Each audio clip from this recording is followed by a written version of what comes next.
순종한 사람, 두려움 속에서도 순종한 사람이라는 제목으로 하나님 말씀 나누겠습니다.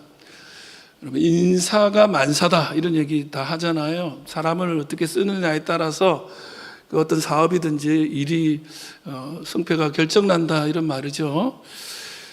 사람 없이 되는 일 없잖아요. 하나님 또한 마찬가지예요. 사람을 통해 일하시거든요. 우리가 성경을 보면 하나님의 말씀, 하나님의 이야기라고 생각하잖아요. 근데 성경을 가만히 보시면 사람들 이야기예요. 거기 수많은 사람들이 나와요. 하나님이 어떤 사람과 함께 하셨는지, 그 사람에게 어떻게 말씀하셨는지, 또한 하나님이 어떤 사람을 도우셨는지, 하나님이 쓰시는 사람은 누군지, 이런 얘기가 끝도 없이 나옵니다. 끊임없이 하나님이 함께하는 사람들의 이야기가 나와요. 그리고 동시에 하나님이 크게 쓰신 믿음의 영웅들도 많이 나오죠. 예, 그래서 히브리서 같은 곳에서는 우리가 잘 아는 믿음의 영웅들이 쫙 이름이 나와요. 모세도 나오고 삼손도 나오고 다윗도 나오고 이런 영웅들이 많습니다. 근데 그런 사람만 있는 게 아니더라고요. 그런 영웅들의 그림자처럼 그 영웅들을 빛내기 위해서 자신을 희생한 사람들. 예, 마라톤에 보면 페이스메이커 혹은 뭐 메이커라고 부르는 선수들이 있거든요. 이게 뭐냐면 마라톤 선수가 우리 팀에 우승 후보가 있어. 그럼 그 선수가 페이스를 지켜갈 수 있도록 1등 할 수 있도록 앞에서 바람도 막아주고 다른 어떤 영향력을 미치지 못하도록 보호해주는 역할을 하는 페이스메이커가 있어요. 근데 이 사람들은 어느 시점에 잘 달려주다가 자기가 신기록 내겠다고 뛰어가는 게 아니라 빠져줍니다. 그러면서 영웅을 영웅으로 만들기 위해서 자신을 사라지게 하는 그런 역할을 하는 분들이 페이스메이커인데, 성경에 보면 우리가 잘 기억을 못해서 그렇지 잘 아는 그런 영웅들, 믿음의 용장들을 키워냈거나 만들어냈거나 디딤돌이 된 영웅들이 있어요. 그 사람들이 없었으면 오히려 영웅은 영웅이 되지 못했을 것이다. 부모의 믿음이 없었으면 그 영웅이 태어나지 못했을 것이다. 뭐 이런 거예요. 예. 그렇게 어떤 의미의 진짜 영웅인 거죠. 영웅을 만들어내는 영웅이니까. 저는 오늘 저와 여러분이 이번 여름 시즌 동안 제가 이제 휴가 기간을 제외하고 한 5번 정도, 5명이나 6명 정도의 영웅 스토리를 나눌 거예요. 그 영웅들이 여러분이 되고 여러분이 진짜 믿음의 용장을 키워내는 믿음의 부모가 또 될 수 있고 또 믿음의 사람들 되기를 주의 이름으로 축원합니다. 동시에 하나님은 어떤 사람을 쓰시는가라는 인사이트도 줘요. 아, 이래야 하나님께 쓰임 받는구나. 그를 배우기를 원합니다. 오늘은 그 첫 번째 시간, 바울을 만들어낸, 바울을 바울되게 만들어낸 어떻게 보면 징검다리 역할을 한 페이스메이커 아나니아라는 사람을 나눌 거예요. 여러분, 성경에, 신약 성경에 아나니아가 몇 명 나올까요? 여러분, 아나니아와 삽비라, 그 아나니아 알죠? 그 아나니아는 예루살렘 교회 초대교회 성도인데 헌금을 한다 그래놓고 숨겨놓고 헌금을 했다가 하나님 속인 거죠. 그래서 죽죠. 하나님을 속이려고 했던, 자기 이름 날리려고 그 아나니아가 있어. 또 다른 아나니아는 누구냐면 사도행전 저기 끝에 가면 바울을 심판하고 재판하는 대제사장 아나니아가 있어요.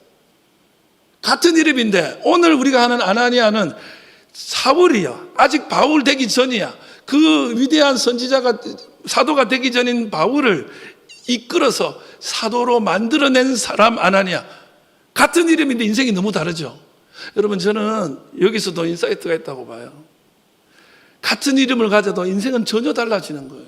같은 가정에서 태어나도, 같은 교회를 다니고, 같은 선생님을 만나도 어떤 사람은 1등하고 어떤 사람은 꼴등하는 거예요. 어떤 사람은 예수님을 높이고 어떤 사람은 예수님 박해하는 거예요. 저는 여러분이 바울을 바울되게 했던 이 아나니아, 바울을 심판하고 누명 씌웠던 아나니아가 아니라 바울을 살려낸 아나니아들이 되기를 주의 이름으로 축원합니다. 오늘 11절입니다. 무대 배경이에요. 시작.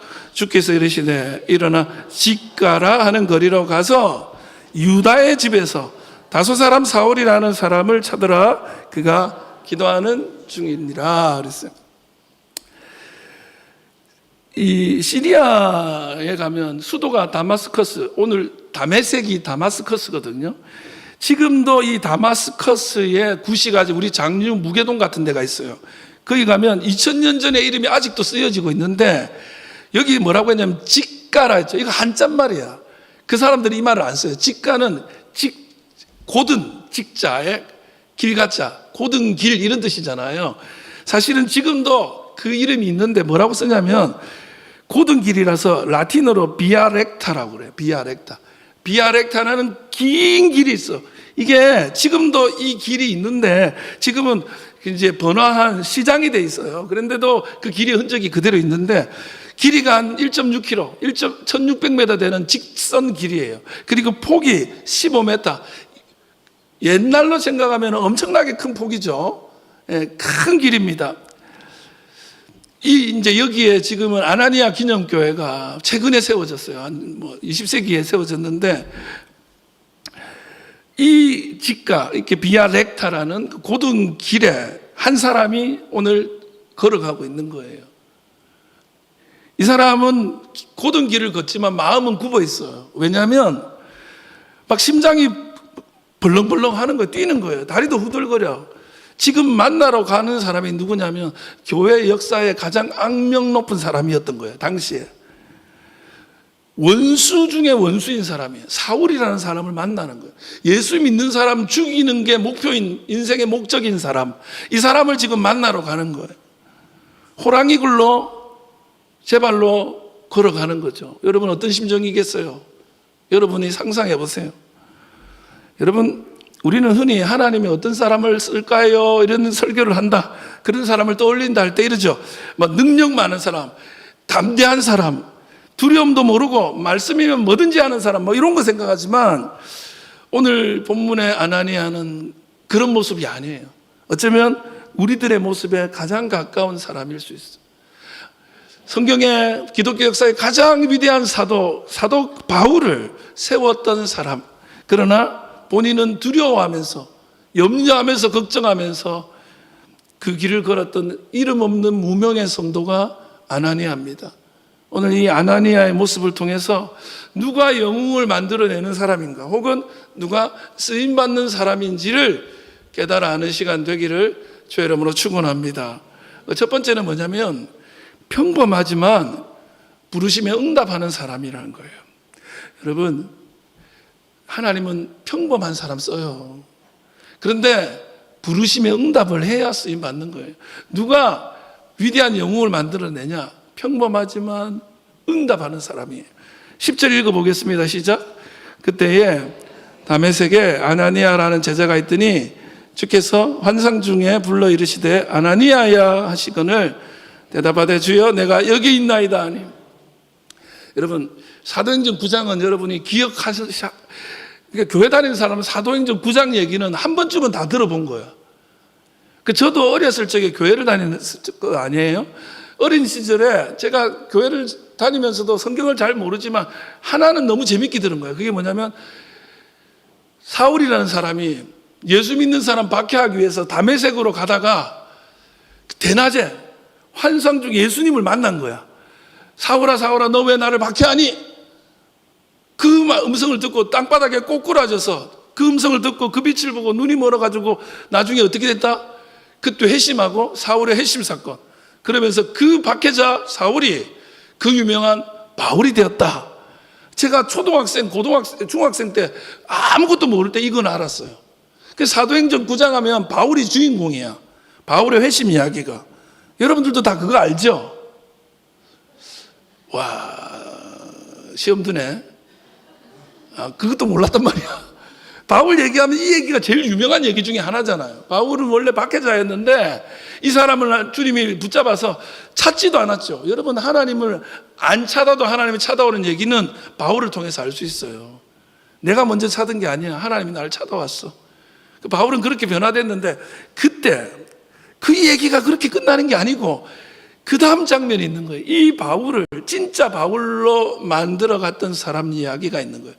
그래서 9장의 주인공이 바울일지는 모르겠지만 사울이, 여러분 이건 좀 하나 할게요. 또 너무 모르는 것 같아요. 사울이나 바울이나 같은 이름이에요. 유대식 이름은 사울이고 헬라식 이름은 바울이에요. 예. 제가 이경로지만 미국 가서 제 이름 부를 때는 뭐 앤드류 이렇게 부르는 내 이름이 있듯이 그런 거예요. 예.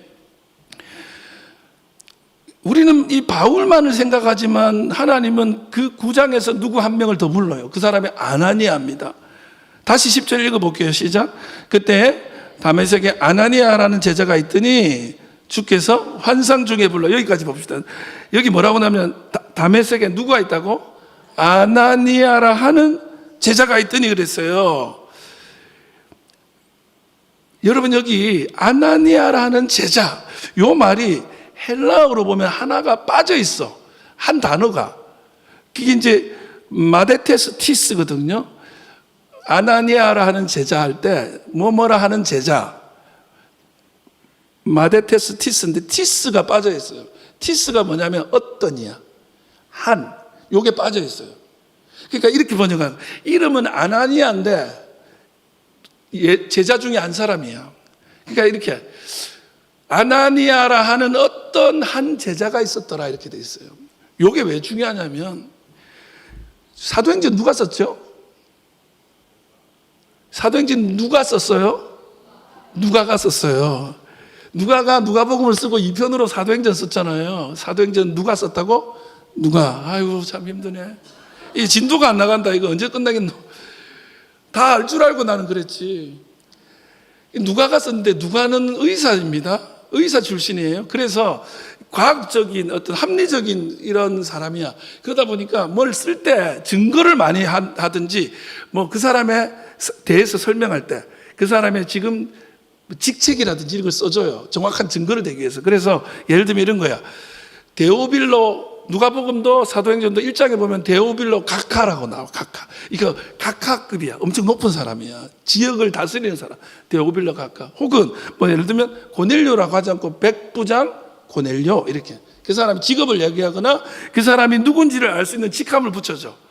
근데 오늘 우리가 보는 아나니아는 수식어가 없어요. 그냥 이렇게 됐어. 어떤 제자야. 사도든지 선지자든지 장로든지 이런 말이 없어요. 그냥 어떤 사람. 나중에 사도행전 22장에 보면 사도 바울이 자기를 인도한 이 사람을 추억을 해. 그 사람 율법에 따라 경건한 사람이었어. 이 정도 나오고 없어요. 이 얘기가 아예 없어. 그냥 어떤 사람이야. 여러분, 하나님이 쓰시는 사람은요, 막 대단히 훌륭하고 유능한 사람이 아니라 이렇게 어떤 사람을 쓰십니다. 누군지도 모르는, 눈에 튀지도 않는 그런 사람이에요. 그냥 무명의 한 성도였던 거예요.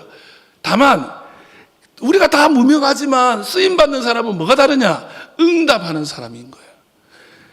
뭐라고요? 아나니아가 대답합니다. 한 번 더 보여주세요. 10절 뭐라고요? 주여 내가 여기 있나이다. 아나니아가 주여 내가 여기 있나이다 했다는 거예요. 이게 헬라어로 이두 에고거든요.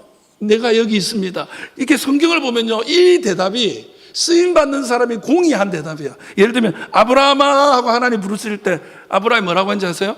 주여 종이 여기 있나이다. 예, 사무엘 얘기 알죠? 사무엘도 성전에 자고 있는데 하나님이 불러요. 사무엘아 부르니까 사무엘이 뭐라고 대답해요? 주여 제가 여기 있나이다. 그 유명한 이사야 선지자 어떻게 해요? 누가 우리를 위하여 갈고 하니까 이사야가 주여 내가 여기 있나이다. 이두 에고 똑같은 말이에요. 하나님은 훌륭한 사람을 쓰는 게 아니라 응답하는 사람을 쓰십니다. 제 상상이고 제 내피셜이고 제 생각인데 저는 이런 생각이 있어요. 니고데모한테만 주님이 나타난 게 아닌 것 같아요. 다 불렀는데 다들 NO 한 거야. 대답을 안 한 거야. 근데 니고데모래, 아나니아만 대답을 한 거예요. 주여 종이 여기 있나이다. 여러분, 훌륭한 사람을 하나님이 쓰는 게 아니라 쓰임받으면 훌륭해지는 줄 믿습니다. 그럼 어떻게 쓰임받냐? 응답하는 거예요. 오늘도 설교를 듣는데 똑같이 듣는데 하나님은 여러분을 놓고 하는데 주여 종이 여기 있나이다 라고 대답하는 사람을 하나님이 쓰신다는 거예요. 그리고 그렇게 붙잡힌 바 된 사람이 영웅을 만들고 혹은 자기가 쓰임 받는 거예요. 여러분 1855년인가요? 4월 21일 날 미국의 버스턴에 홀튼 구두 상점이라고 유명한 구두 가게가 있었어요. 근데 거기에 에드워드 킴볼이라는 주일학교 선생님이 찾아갑니다. 근데 거기에 왜 찾아가냐면 이번 주에 한 아이가 자기 반에 등록을 했는데 나이가 무려 18인 거야. 초등부인데 글을 아직 못했어. 근데 애가 조금 개팍해. 근데 이제 우리 와서 좀 애한테 복음 좀 전해달라는데 이 선생님이 애도 아니고 벌써 다 큰 18살이면 고3인가요? 이 아이한테 복음을 전하는 것도 그렇고 글도 모른다니까 너무 부담이 돼가 못 가겠는 거야. 와서 복음 좀 전하래서 가긴 했는데 그래서 그 구두가게 앞을 지났다가 몇 번 주저주저해요. 그러다가 들어가서 복음을 전합니다. 그리고 그날 그 아이가 주님을 영접해요. 누군지 아십니까? 그 사람이 바로 19세기 최고의 부흥사 무디입니다. 무디가 그날 그 선생님한테 복음을 듣고 회심하고 드디어 쓰임받는 종으로 자라간 거예요. 근데 무디는 모르는 사람이 없어요. 우리 교회 빼고. 우리 교회는 또 모르는 것 같아요. 지금 얘기 무디가 누구대? 무디요? 이렇게. D.L. 무디는 다 아는데 이 에드워드 킴볼이라는 교사는 아무도 몰라요. 저는요 오늘 우리 교사 선생님들이 지금 어린이 부는 선생님들이 또 지금 하고 있잖아요. 그 아이들 중에 누가 나올지 아무도 몰라요. 제가요 제 모교회를 갔다가 뭐 휴가 때나 이럴 때 가거든요. 그럼 갈 때마다 막 초등학교 중학교 때 우리 담임 선생님 있어요. 예? 살아 계셔다. 그분들이 저를 보면 갱노야 왔나? 그 뒷얘기를 안 하면 돼. 왔나 하면 되잖아. 목사다 이렇게 해가지고 이렇게 인사하고 나는 네가 목사 될 줄 꿈에도 몰랐다. 그 얘기를 한 번도 안 빼놓고 합니다. 요즘 가기 싫어. 너무 그 얘기를 자주 해가지고. 저도 사실은 제가 목사 될 줄 몰랐어요. 단 한 번도 목사가 돼야지 한 게 아니에요. 하나님이 들어 쓰시는 거예요. 그러니까 여러분들의 삶에 그 선생님이 심지어 초등학교 우리 반 담임 선생님도 계셨거든요. 그 선생님도 저를 볼 때마다 니는 미화부장이었는데 야 그런 얘기 하세요. 아직도. 그러면서 참 세상 일 모른다는 거예요. 여러분 이름 없이 빚도 없이 하나님의 부르심에 응답하는 사람을 쓰십니다. 훌륭한 사람이 응답하는 게 아니에요. 응답하면 훌륭해집니다. 오늘 우리에게 말씀하신 주님께 응답하는 여러분 되십시오. 우리도 그 어떤 제자인 거예요. 어떤 이름 없이 빚도 없이. 두 번째, 상식과 두려움을 뛰어넘어서 순종하는 사람을 쓰시는 거예요. 어떤 사람이 쓰임받고 어떤 사람이 위대한 영웅을 만들어내고 어떤 사람이 하나님의 사람이냐, 상식을 넘어서야 돼요. 두려움을 뛰어넘어서 순종해. 상식선에서 순종은 다 하는 거죠. 예. 아니, 뭐 안전이 보장되면 순종 다 할 수 있죠. 근데 두려워도 순종을 하는 거. 이게 다른 거예요. 자, 13, 14절 시작. 아나니아가 대답하되 주여 이 사람에 대하여 내가 여러 사람에게 듣사온 즉 그가 예루살렘에서 주의 성도에게 적지 않은 해를 끼쳤다 하더니 그 다음 여기서도 주의 이름을 부르는 모든 사람을 결박할 권한을 대제사장들에게서 받았나이다. 이 무슨 얘기예요? 자기가 다 사람들한테 들었다는 거예요. 예루살렘에서 이 사람이 무슨 짓 했는지. 유명한 사람이에요. 나 무서워서 못 가겠다는 거예요.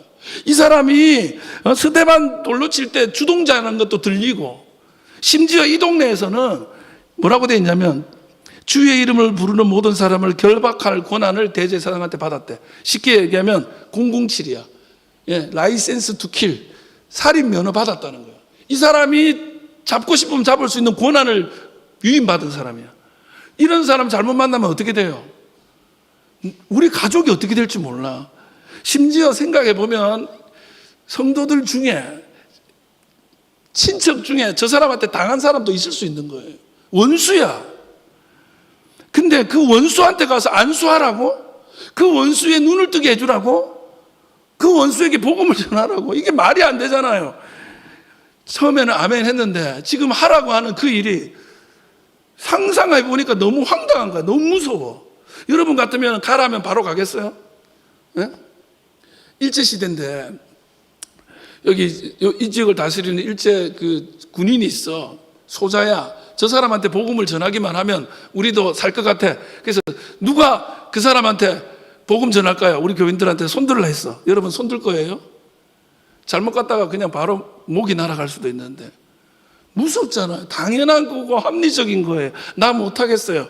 그러면 무슨 생각하냐 우리는. 참 믿음 없네 이렇게 생각하거든요. 아니에요. 여러분 성경을 보시면요, 정말 수많은 사람들이 망설였고 주저했고 두려워했다는 얘기들이 나와요. 근데 성경이 재밌는 게 뭔지 아세요?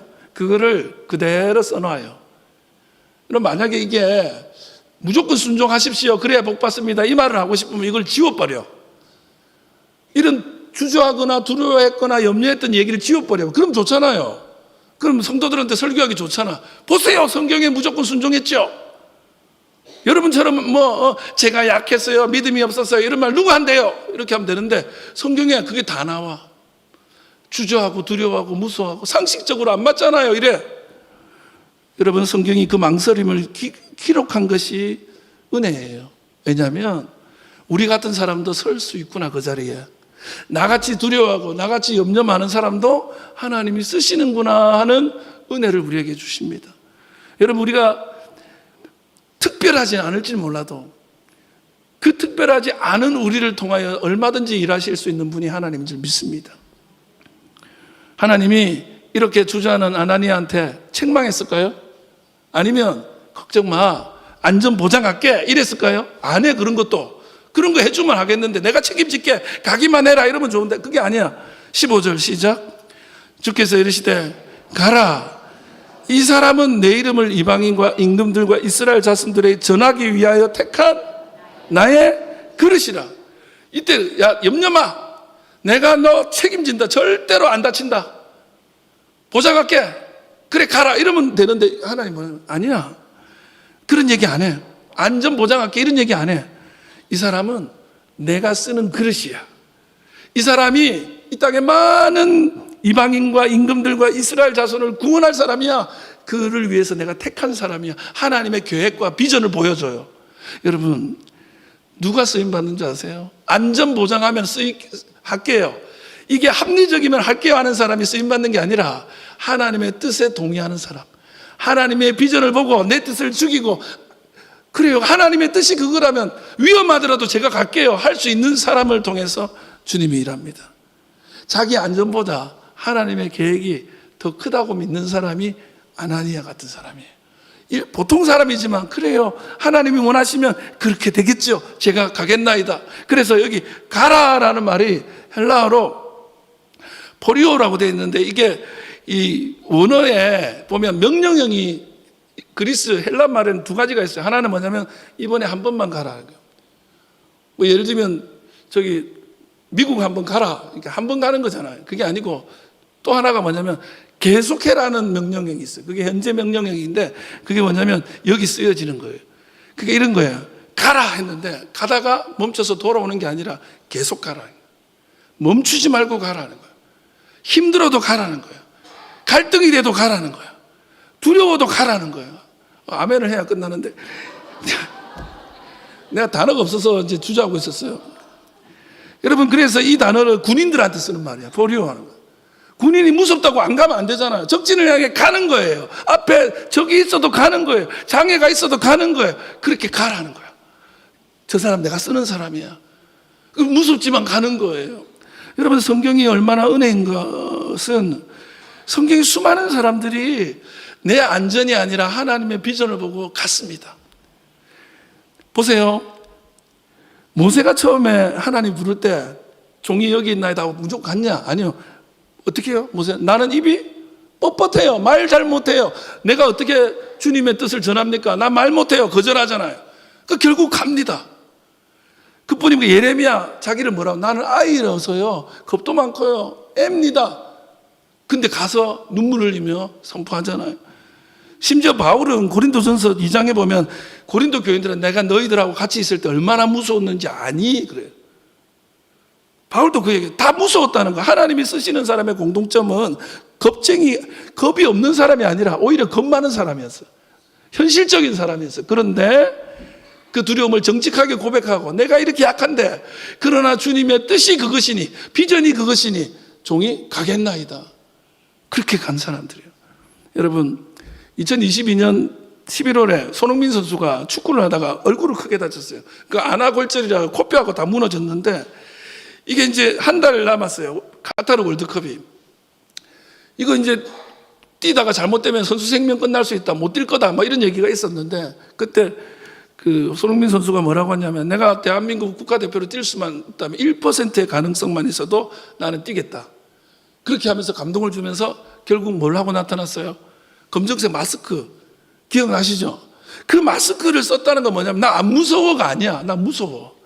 이 마스크에 공이 맞거나 이랬으면 나 선수 생명 끝날 수도 있어. 무서움이 있어. 그러나 두렵지만 가는 거예요. 두렵지만 뛰는 거예요. 여러분 두렵지 않다가 아니에요. 무섭지 않다가 아니에요. 이 마스크 끼면 선수 경기 중에 어떤 보호를 받아서 내가 아무리 다쳐도 큰 문제 없다가 아니에요. 무서우니까 하는 거야. 근데 가죠. 여러분 신앙이라는 건 그런 거예요. 내 상식으로 도저히 용납하지 못하는 상황을 만날 때도 하나님의 뜻이 그것이면 가겠나이다. 순종합니다. 하나님 종을 사용하여 주시옵소서. 거기서 기적이 나타나는 거예요. 내 상식성과 내가 이해되는 선에서 순종하면 그냥 인간사가 되는 거예요. 그러나 내 상식을 초월해서 내가 생각하는 것과 반대인 하나님의 뜻을 받아들이고 순종할 때 하나님의 역사가 나타나는 거예요. 할렐루야. 마지막으로 이게 핵심인데 시간이 조금 짧지요. 얼마 안 남아서 제가 짧게 하는데 마음에 새겼으면 좋겠어요. 편견을 넘어서 원수를 향해 먼저 형제라 부르는 사람. 편견을 넘어서는 사람이 돼야 돼요. 그리고 원수에게도 형제라고 할 수 있어야 돼요. 그 사람을 통해서 신약의 주님은 일하십니다. 아멘이십니까? 17절 시작. 아나니아가 떠나 그 집을 들어가서 그에게 안수하여 이르되 형제 사울아 주 곧 네가 오는 길에서 나타나셨던 예수께서 나를 보내어 너로 다시 보게 하시고 성령으로 충만하게 하신다. 아나니아가 직가의 길을 다 통과해가지고 이 유다 집이죠. 유다의 집에 사울이 있으니까 유다 집에 갔다. 문을 열고 들어갔더니 사울이 있어요. 3일 동안 아무것도 못 먹고 눈이 안 보이는 채로 있어요. 나 같으면 바로 그냥 죽입니다. 그래도 이제 내가 보니까 화가 나서 못 참겠어. 막 죽입니다. 후환을 없애야지. 근데 아나니아가 그에게 한 첫 말 뭐예요? 형제 사울아. 원수인데 형제 사울아. 이 형제 사울아라는 말이 헬라어로 사울 아델페거든요. 아델페. 사울은 이름이고 아델페가 아델포스 형제라는 말이에요. 이 형제라는 말은 원어에는 델피스라는 말에서 왔어요. 델피스가 뭐냐? 자궁이야. 그러니까 우리가 형제는 뭐예요? 엄마 뱃속에서 같은 배에서 난 자잖아요. 그래서 여기서 말하는 형제는 뭐냐면 너랑 나랑 같은 태에서 난 한 가족이야. 사울 아델페. 사울 아델페. 너와 나와 혈육이야. 원수인데. 여러분 저는 사도행전 9장 전체에서 가장 감동적인 장면이 사울이 다메섹 가는 길에 주님을 만난 그 장면이 아니라 이 아나니아가 사울에게 원수 사울에게 형제여 하는 이 장면이라고 해요. 아나니아가 그렇게 할 수 있나요? 누가 소문을 들었대. 야, 아나니아가 사울을 형제라 불렀대. 그 자식 때문에 우리 아들이 죽었는데 왜 그걸 그냥 보냈어 하는 사례가 없었을 것 같아요. 근데 그걸 넘었었어요. 여러분 저는 사울의 눈에 비늘이 벗겨지기 전에 먼저 벗겨진 게 있다고 봐요. 그게 뭐냐면 아나니아의 마음 안에 있는 원수라는 명찰이 벗겨졌어요. 저 인간 내 원수, 우리 원수. 여러분 주님은 원수조차 사랑하라 그랬잖아요. 예. 근데 우리는 뭐예요? 자기한테 도움 준 사람한테도 원수처럼 행동해. 예? 어떤 사람이 은혜의 사람, 기적의 사람, 능력의 사람을 불러오냐? 원수에게도 편견 있는 사람, 저 사람 옛날에 보니까 안 되겠더라. 그 사람에게도 형제 사울아 할 수 있는 사람인 거예요.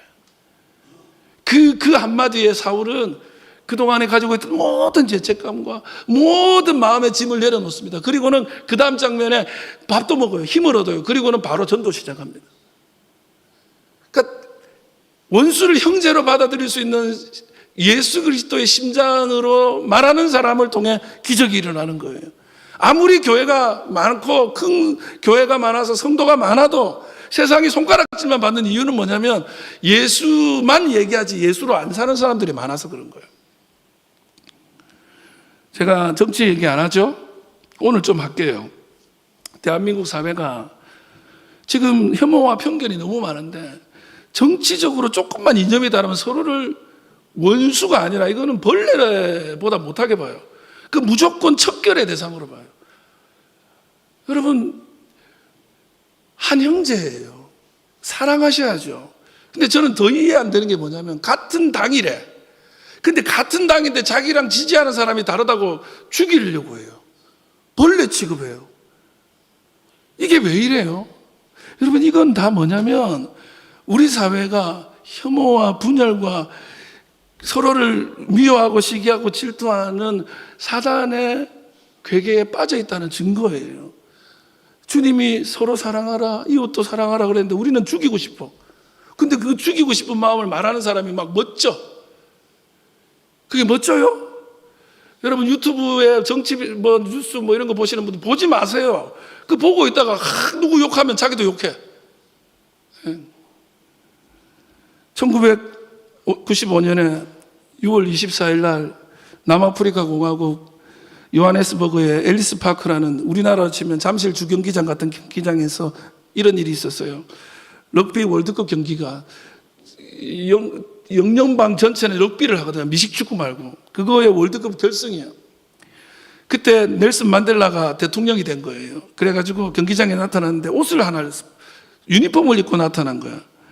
그 유니폼을 입고 나타났는데 그 유니폼이 뭐냐면 스프링복스라는 대표팀, 우리나라 치면 국가대표 축구팀의 유니폼이 있잖아요. 빨간색, 파란색 그거. 근데 이 스프링복스는 백인의 상징이에요. 그리고 이 사람은 27년 동안 그 백인들한테 마약도 먹이고 막 별짓을 다 당하면서 그 감옥에 있었거든요. 그 사람이 나와가지고 흑인들한테 힘을 받아가지고 대통령이 됐어. 그러면 복수해야 되는데 이날 이 옷을 입고 나타난 거야. 그리고는 등번호에 6번을 달고 와요. 6번이 뭐냐면 그 백인 주장 중에 프랑스와 피나르라는 사람인데 이 사람이 주장이고 잘하는 선수인데 백인인데 완전 백인 우월주자예요. 다른 인종은 사람 취급 안 해요. 미국에도 아주 그런 분위기 있거든요. 백인 막 화이트 우선이야. 예. 근데 이때 이 사람이 이걸 입고 나오자마자 이 스프링복스를 입고 온 그 자체로 유니폼을 입은 자체로 경기장이 조용해집니다.